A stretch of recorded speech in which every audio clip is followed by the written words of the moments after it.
Hello, I'm Adit Sarin and I'm the co-founder of LetsChatWorld.com. Today I thought to discuss the Pareto Principle and try to relate that to us with our work and travel industry. The Pareto Principle states that 80% of outcomes come from 20% of inputs.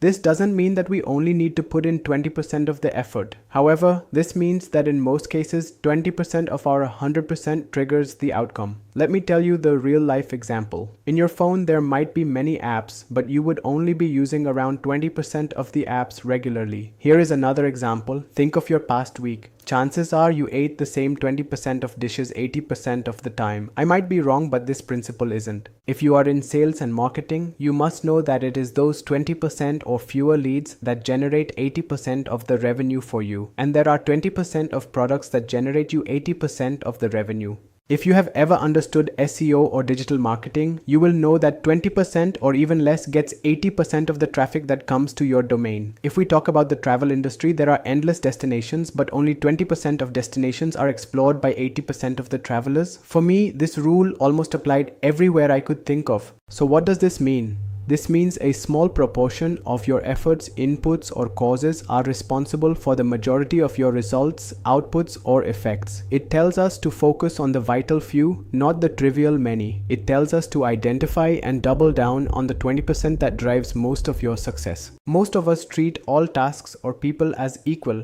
wasting time and energy. The Pareto rule reminds you that reality is uneven, and that's okay. You'll get better results if you prioritize what matters most. Do let me know your thoughts about it. I would love to know those. Until then, please take care of yourself and bye.